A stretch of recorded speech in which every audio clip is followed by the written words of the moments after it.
由今年2月尾，美國同埋伊朗開始打仗，美國國債嘅收益率開始不斷抽升，特別係長債已經破晒5厘。望下黑色嗰條線，係20年期美國國債翻返去2023年美國仲係加息週期嘅水平。最近喺 Threads 同埋 IG 見到好多人咧唔知頭唔知路，話長債都有5厘息好過做定期存款，因為美國政府唔會走數啊嘛，號稱係冇風險資產，係好安全嘅投資。喂，信咗嗰啲人咧，真係排到上 IFC 都唔掂啊！我喺年幾前已經出咗一堆片去講，美國國債的而且確咧係被視為冇風險資產，但係咧係講緊直債，而且只係講緊持有到到期，美國政府會還翻本金俾你呢個屬性。任何資產都一定有佢嘅風險，美國國債都會面對債價波動、匯率波動等等嘅風險。TLT 係最知名追蹤20年期美國國債表現嘅 ETF。自從2020年美國疫情快速減息之後，喂 ，Baby 我們的股價好像跳樓機啊！TLT 過去無論3年、5年、10年嘅夏普比率都係負數，連恒指呢一啲恨鐵不成鋼嘅都係正數。喂，我真係好似未見過夏普比率負數嘅 ETF。所以你諗住美國國債等於安全，即係長期國債都等於安全。喂，咁你真係諗定咧去 IFC 定 ICC 啦。所以今條片會同大家拆解下美國國債正確嘅用法，長短債分別喺邊一度？點解咁多人包括我會用短債去做現金管理，而唔係擺銀行煲醋？短債可以點樣幫到你安全咁樣月月收息，同埋有啲咩選擇？如果揀嘅話，要揀 ETF 定揀直債咧？同貨幣基金即係嗰啲咩富途現金寶啊、老虎錢罌有啲咩分別咧？我係25歲財務自由嘅 Henry， 係經認證嘅專業投資者。我嘅目標係理財知識普及。本影片純屬個人分享及教育用途，絕非財務建議或投資推薦。本人並非持牌財務顧問，任何投資決定請自行研究並諮詢持牌專業顧問。投資涉及風險，個案表現不代表未來本金可能損失。我哋循例咧都要先講下咩係美國國債。美國政府為咗應付開支，會不斷向民間或者同自己啦左手交右手咁樣借錢。而家美國政府已經全世界爭落差唔多40萬億美金街數。日本、英國、中國係全球頭3大持有最多美國國債嘅國家。美國政府借錢同你合安信借錢咧，其實冇乜分別嘅，都係簽一張嘢，話明自己會幾時還錢，中途利息幾多厘，幾耐俾一次利息。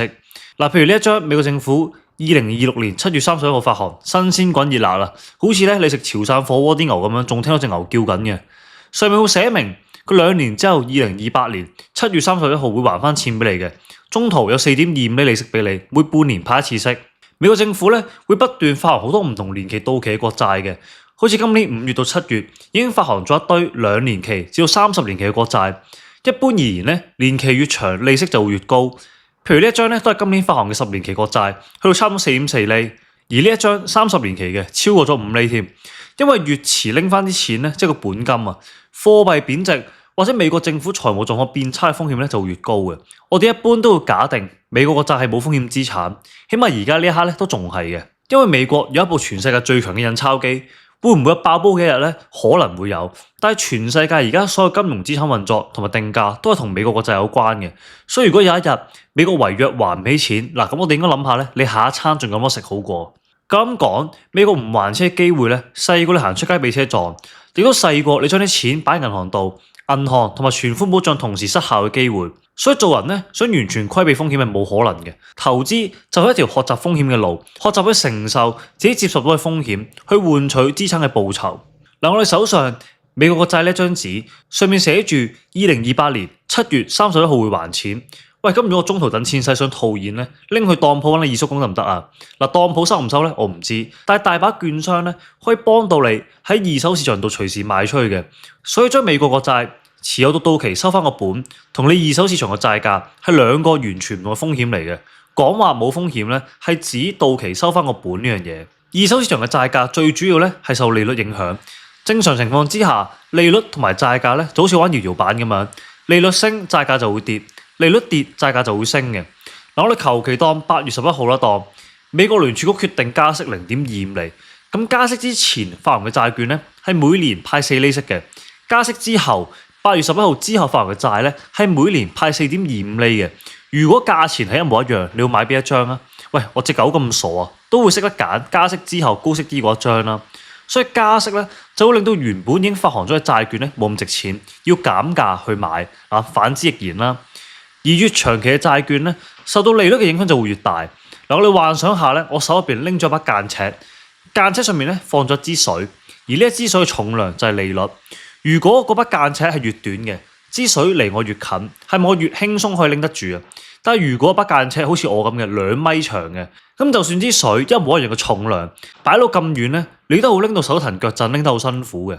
嗱，我哋見到咧，今年3月開始，除咗極短期嘅0至3個月嘅國債 ETF SHV 之外咧，基本上所有年期嘅美國國債咧喺二手市場嘅債價都跌嘅。SHY 係1至3年到期啦 ，IEI 3至7年，即係咧嗰筆間尺越嚟越長啦，支水咧越嚟越遠啦。IEF 7至到10年嘅，再遠啲 TLT 20年以上出埋界添啦。越長期嘅國債咧，面對加息就跌得越深嘅。所以我哋翻返片頭講嗰樣嘢，啲人話長債有5厘，美國政府唔會走你數，淡定嘅兄弟好過做定期。嗱，除非你有信心咧，坐足20年，雷劈你都唔賣噶啦。如果唔係咧，隨時輸爆廠嘅。咁如果喂你有信心坐足20年，咁點解你唔走去買大盤 ETF 或者主題 ETF 咧？所以對一般投資者嚟講咧，美國國債只有2種玩法嘅啫。第一種就當佢係定期存款咁樣做，譬如你買入張1年之後到期美國國債，而家咧大約4.4厘。講緊美國政府應承你1年之後還錢喎，而家港元定期都得3厘左右，咁你坐1年嘅話 ，kind of 冇風險咁樣賺4.4厘，好合理嘅，因為唔係個個中意買股票，而且你個 portfolio 咧都唔應該100% 股票嘅。OK， 第二個玩法就係我哋唔想鎖死啲資金，但係咧就咁擺嚿錢喺銀行度煲醋，得0.001% 利息咧就好低能噶嘛。若然我冇睇錯，兩位應該係低能嘅。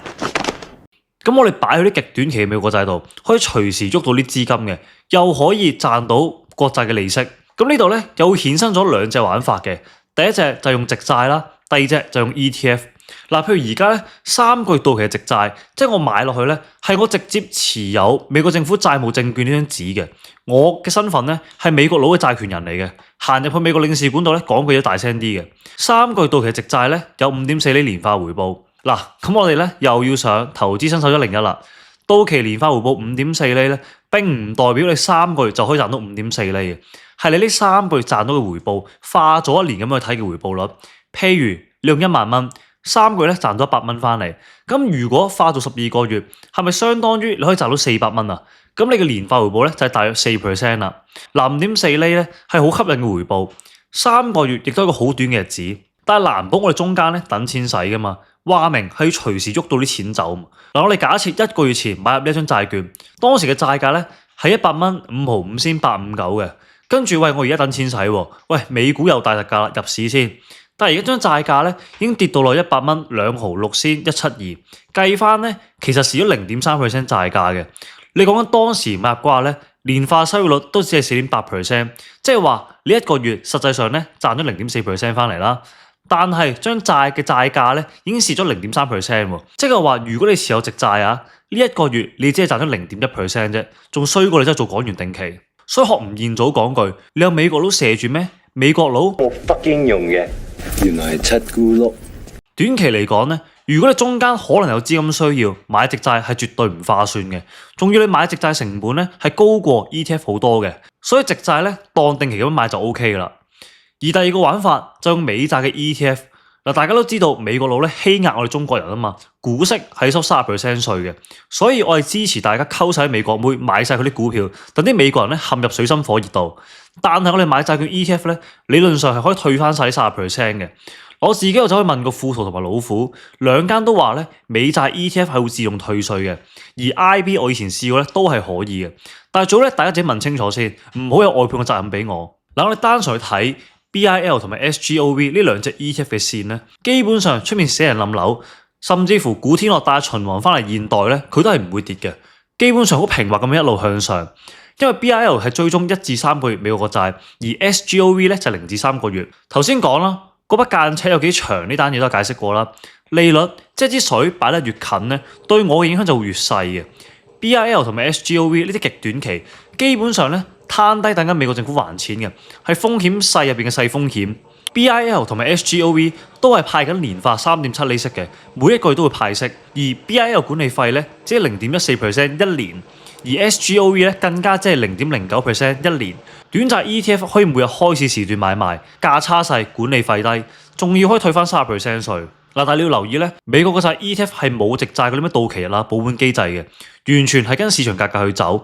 有啲年份長年期啲嘅咧，埋單就係會輸錢嘅。所以1年期以上，對於普通投資者嚟講，揀翻保本有到期嘅直債咧係會比較好嘅。但係醒目嘅朋友咧就會見到，喂，頭先我上面 show 嗰張3個月直債有差唔多5.4厘喎，你 SGOV BIL 得3.7厘啫喎。如果我有信心揸足3個月，咁咪賺多啲咯。嗱 ，exactly。有時有啲券商咧係唔知邊度可以幫到你揾到啲古靈精怪債券翻嚟嘅，而嗰個收益率咧係會高過出邊嘅。嗱，大家都知道對上3年嚟咧，我都 share 我用開老虎證券嘅。